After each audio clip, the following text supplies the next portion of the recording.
Good morning, guys. Welcome to day 140 or 134 until I'm a YouTube millionaire. I was thinking, I talk a lot about the traumas.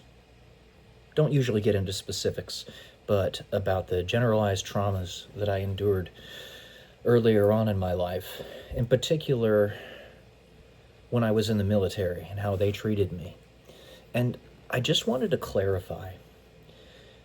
Yes, this stuff did happen to me, but do I forgive them? That was never in question. Of course I do. It's not in question whether I forgive these people for what they had done to me.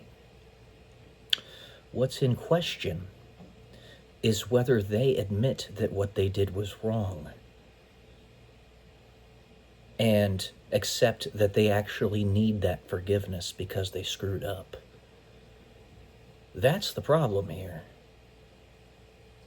I forgive it, and principally when you forgive, it's not for them necessarily. It's for yourself, because forgiveness, just like bankruptcy in the free market, is basically tearing up the contract. You no longer have to fulfill both ends of it. It's moral bankruptcy. That's what it is. You don't trust them ever again with that thing with which you had trusted them before, or at least not for a very, very long period. Trust is hard to gain and easy to lose. Betrayal is something you'll never forget.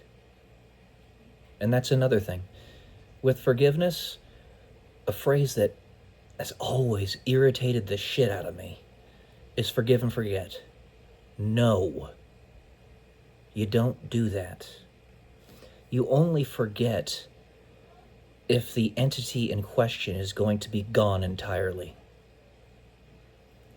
The way I describe this is, in heaven, there is no longer any pain. It's all peace, unconditional love. You are in bliss. And the only way that is possible is if all pain, all past traumas are fully out of your mind, out of your soul. Which you might think means that you forget. Somewhat. In many circles, I believe in Catholic faith, some circles of Catholic faith, they call it the tear room. The tear, as in tears coming out of your eyes, room, where something like what happened in Harry Potter, when I thought this was brilliantly done by the author, J.K. Rowling, collected the tear from Snape as he passed away and put it into the chalice that showed the memory. That's what it is. That's almost point for point what it is.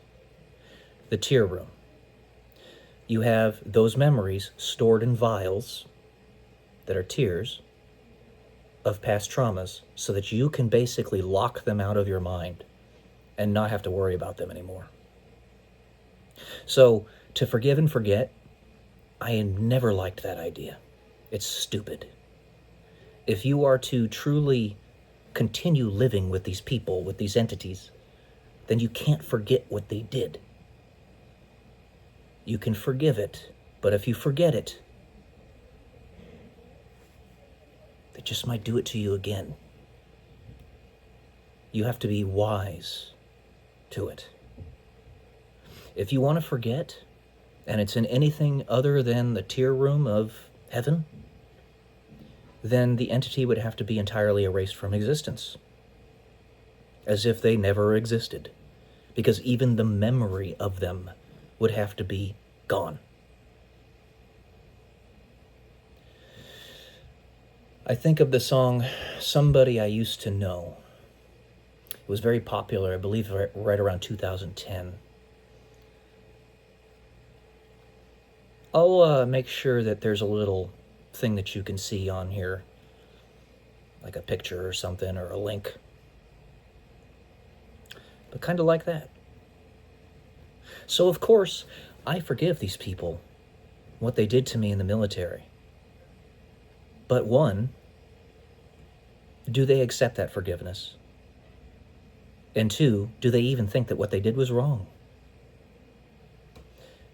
There is only one unforgivable sin, as per Jesus, what he tells us, and that is to sin against the Holy Ghost. What does that mean? Basically, it means that you don't accept that you need grace, which is forgiveness. All right, I think that's all we'll do for today. This is a STEM, as many of my videos are. There's always more to discuss. Always will be. Because the amount of information that I know and can espouse to other people is finite, and therefore infinitely small compared to the amount of information that exists, which is infinite. So, thank you all for being here. Love you all. Peace.